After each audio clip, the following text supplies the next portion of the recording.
Salam kerahiman. Hari ini tanggal 23 September. Kita akan baca dari 1351, itu doanya Suster Faustina, dan 1356, kehendak Allah.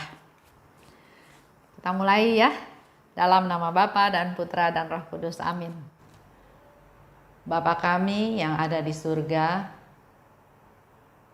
dimuliakanlah namamu.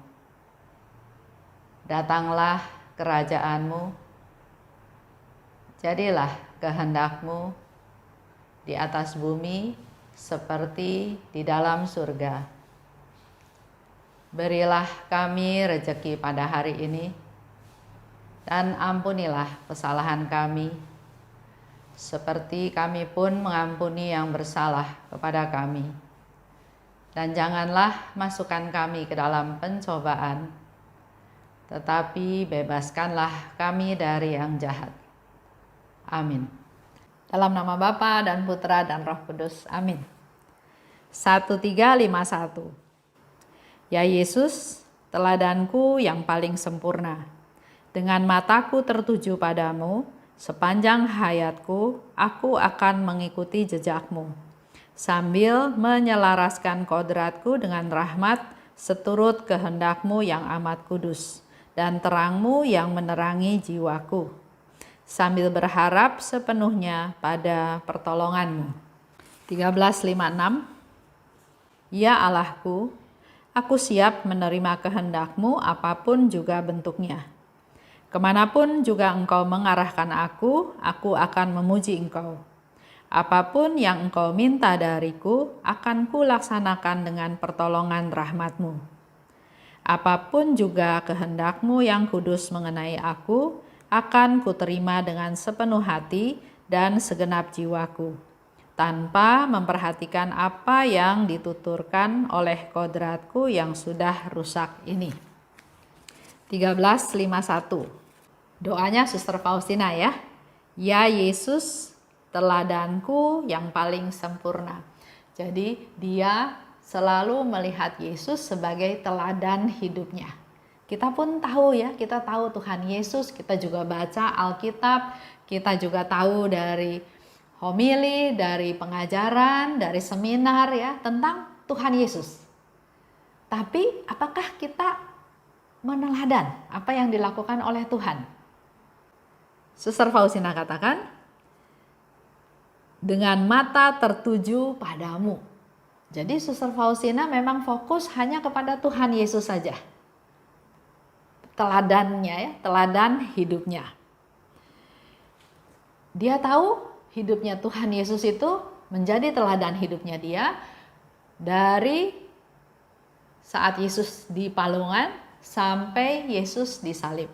Itu seperti yang juga Tuhan Yesus katakan. Engkau harus meneladan aku, hidupku dari palungan sampai salib, sambil menyelaraskan kodratku dengan rahmat seturut kehendakmu yang kudus. Sambil menyelaraskan, jadi enggak otomatis langsung bisa meneladan Yesus dan melakukannya tanpa salah. Menyelaraskan, jadi mengatur, mencocokkan, membuat sedemikian rupa supaya yang tadinya tidak selaras menjadi semakin selaras, semakin sama. Dan terangmu menerangi jiwaku, sambil berharap sepenuhnya pada pertolonganmu. Jadi kalau dia punya niat untuk meneladan Yesus hanya dengan kemampuan sendiri, pasti nggak bisa. Kita juga sama. Kalau kita punya niat, semua orang pasti pengen ya melaksanakan kehendak Tuhan. Tapi kalau dengan keinginan sendiri, dengan niat sendiri, dengan kekuatan sendiri, nggak bakalan bisa. Di sini Suster Faustina memberikan satu contoh, sambil berharap sepenuhnya pada pertolonganmu. Jadi apapun yang dilakukan sambil, berarti step by step yang dia lakukan juga terus berharap adanya pertolongan Tuhan. Bukan sendiri, bukan semuanya sendiri, udah nggak bisa baru cari Tuhan, enggak juga. Sambil berharap, jadi sambil berjalan dengan waktu yang sama terus berharap untuk dapat pertolongan Tuhan. Ini satu ungkapan kerendahan hati, mengandalkan Tuhan. Di 13:56, aku siap menerima kehendak-Mu. Dikatakan di situ ya. Aku siap menerima kehendak-Mu, apapun juga bentuknya.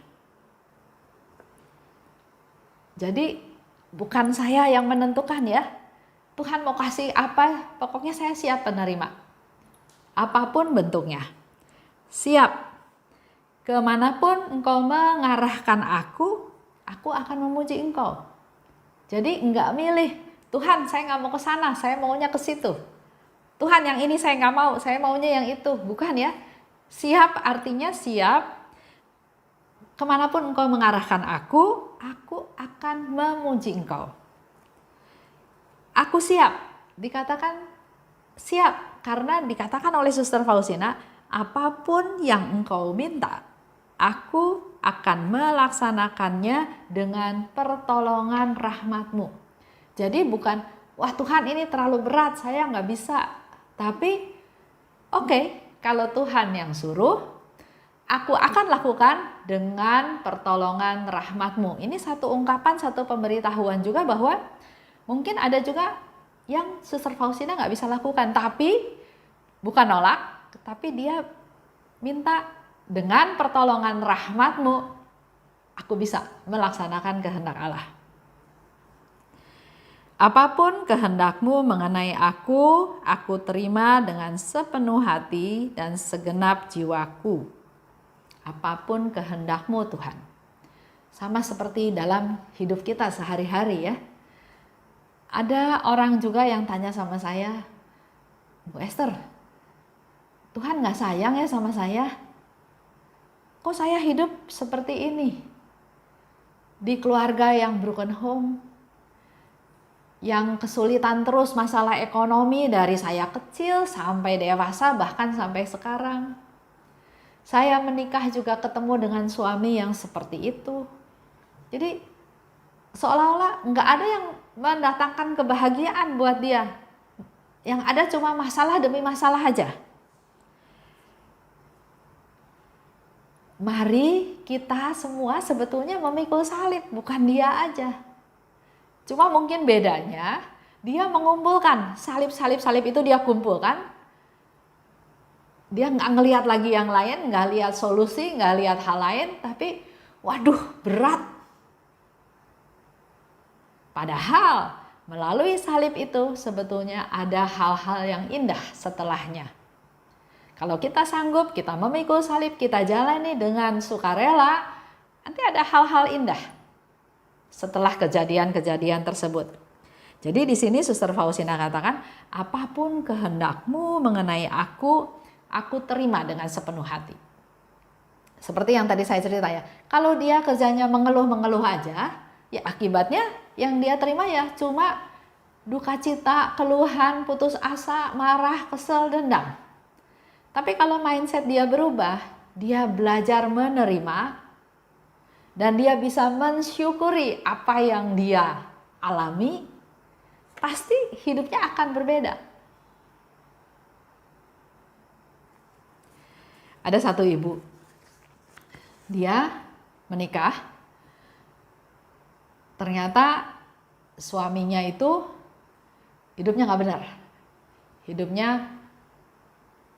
boros-boros, main perempuan sana sini, minum-minum, mabok, judi, pokoknya 3 serangkai itu dia lakukan semua.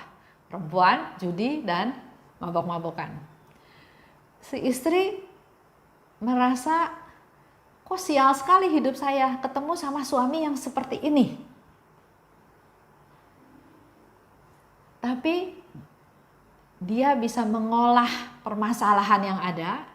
Dia bisa melihat, oke, suaminya nggak baik sama dia, suaminya menyusahkan dia, suaminya utang di mana-mana, tapi dia melihat keluarga suaminya, mertuanya, kakak iparnya baik sama dia, perhatian sama dia. Dan dia bisa mensyukuri hal tersebut.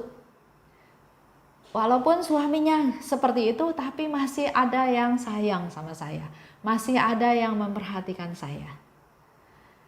Dari tadinya dia menikah, dia berharap suaminya bisa membahagiakan dia merubah pola pikirnya. Kalau saya nggak bisa mengharapkan kebahagiaan dari suami saya, maka yang saya harapkan nanti adalah kebahagiaan dari anak-anak. Jadi fokusnya dia sekarang bukan hanya suaminya aja bermasalah, tapi fokusnya dia adalah bagaimana dia berjuang, berusaha untuk membesarkan anak-anaknya. Dengan harapan suatu hari setelah anak-anaknya dewasa, dia akan juga bisa mengalami kegembiraan dengan melihat anaknya sukses, dengan melihat anaknya tidak seperti suaminya, dan seterusnya. Jadi kehidupan yang susah ya tetap dia alami. Nah di sini mau diceritakan, buat kita semua nggak ada yang kebetulan. Tuhan pasti punya rencana yang indah. Yang harus kita lakukan sekarang adalah menerimanya. Dikasih salib, diterima. Karena Tuhan tahu dia nggak bakal kasih kita salib sampai kita nggak bisa nanggung.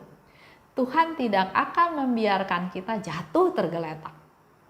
Yang Tuhan mau adalah kita menerimanya dan melaksanakannya. Seperti Suster Faustina katakan, apapun kehendakmu mengenai aku terima dengan sepenuh hati dan segenap jiwaku.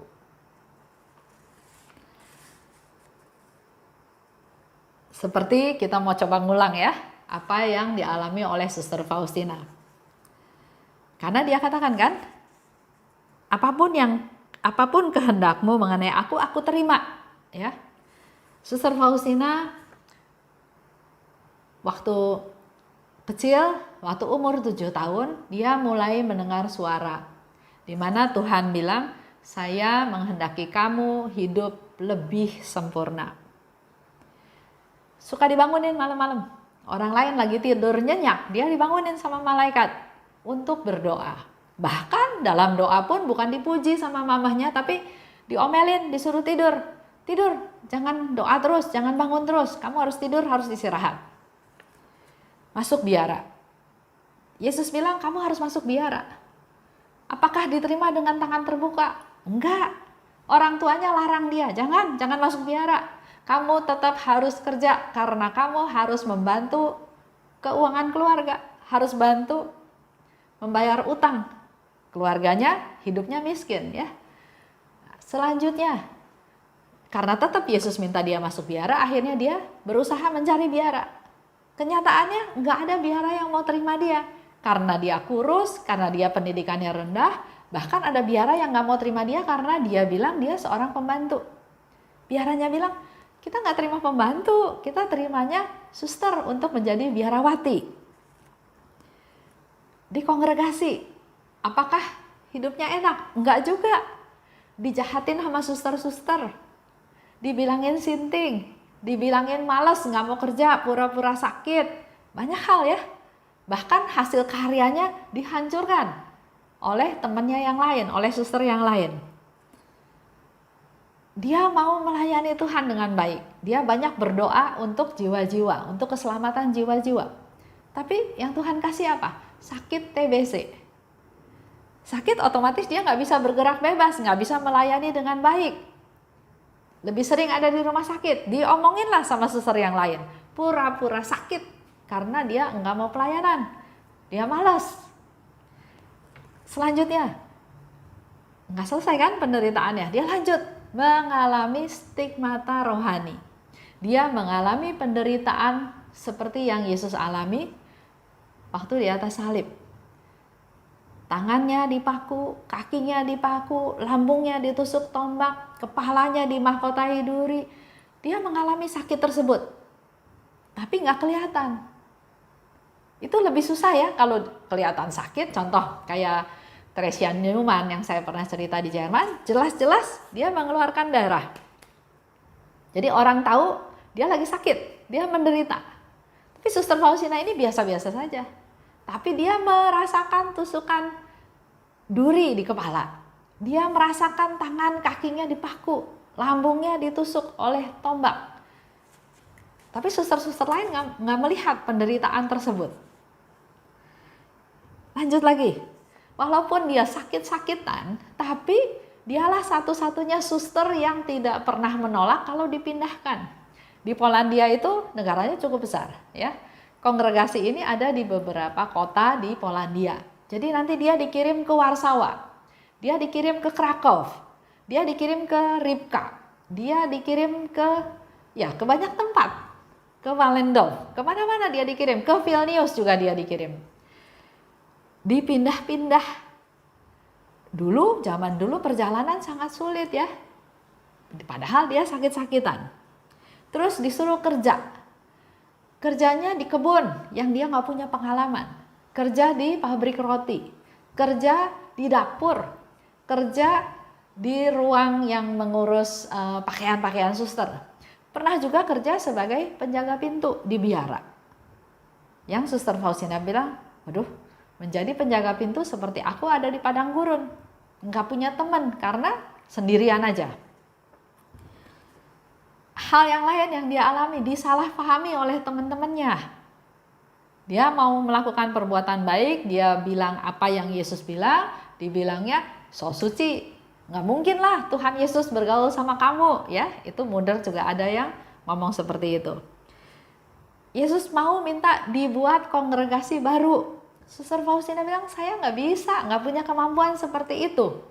Tapi kalau kita baca diary-nya, terus-menerus Yesus minta ada kongregasi baru. Dia akhirnya bikin satu rencana, oke, kalau Tuhan mau saya ada kongregasi baru, dia bikin rencana. Kalau di kongregasi yang baru, artinya harus begini, harus begini, harus begini. Dia ngomonglah sama muder, dia ngomonglah sama bapak pengakuan. Tapi yang apakah dapat support, dapat dukungan? Enggak. Dia bilang itu ditunda, nanti dibicarainnya lain kali lagi, dan seterusnya ya. Yesus minta gambar kerahiman ilahi dilukis, juga nggak gampang. Di satu pihak Yesus minta, di pihak lain nggak ada sarana yang bisa membantu dia untuk supaya permintaan Tuhan Yesus itu terlaksana. Bahkan dia cerita sama Pastor Sopocko, Pastor Sopocko anggapnya, kamu sinting kali ya. Coba pastor juga usul ke muder diperiksa kejiwaannya.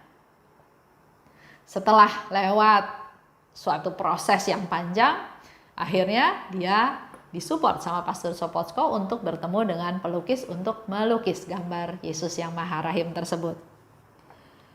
Pesta kerahiman. Yesus bilang, saya mau ada pesta kerahiman. Itu dari tahun 1931. Tapi nggak langsung terrealisasi. Bahkan awalnya nggak disetujui ada pesta kerahiman pada tahun 1935 ya. Tapi Pastor Sopocko minta izin lagi, bicara sama uskup. Akhirnya uskup mengabulkan. Dan itu pun kalau kita baca, Suster Faustina melakukan suatu pengorbanan, berdoa untuk supaya pesta kerahiman ilahi ini diizinkan oleh Bapak Paus. Cerita Yesus katakan, hidupmu harus meneladan hidupku dari palungan sampai salib. Kalau kita tahu cerita tentang Tuhan Yesus, dia waktu mau dilahirkan pun ada cacah jiwa ya, sehingga dia harus pergi. Bunda Maria masih dalam kandungan bersama Yusuf pergi ke satu tempat asalnya Yusuf dan melahirkan di sana. Masih belum setahun ada isu bahwa Herodes mau membunuh semua anak-anak bayi. Jadi harus pergi ke Mesir dan dia pergi ke Mesir. Yesus mengajar enggak diterima. Banyak orang yang mengusir dia, malah mau membuang dia dari atas gunung, malah mau membunuh dia. Yesus mengajar, Yesus menolong, Yesus menyembuhkan. Tapi yang dia terima adalah penderitaan.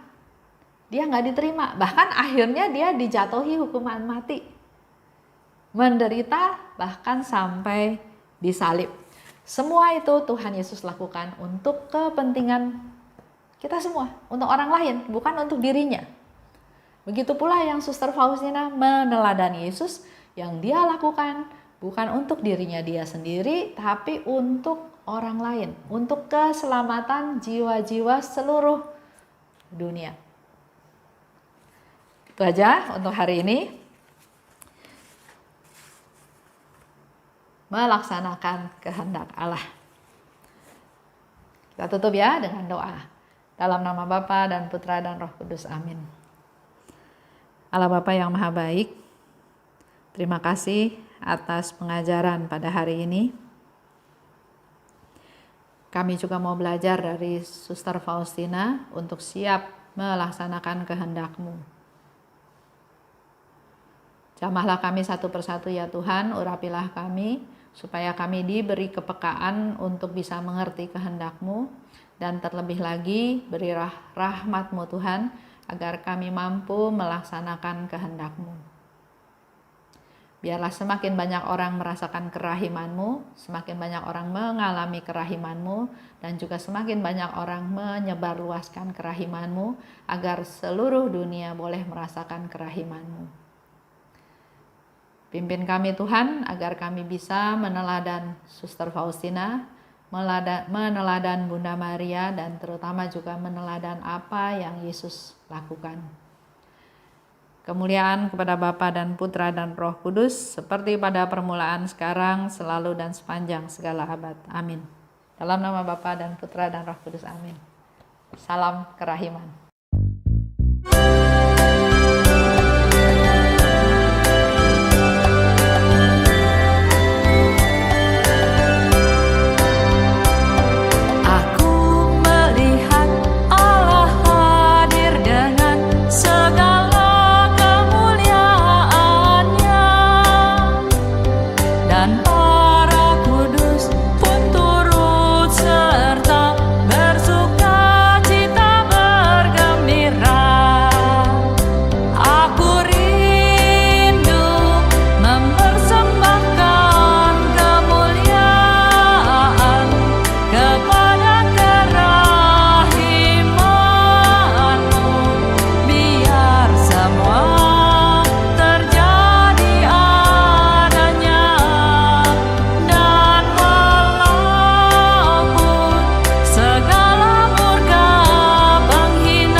bersorak-sorai bergembira.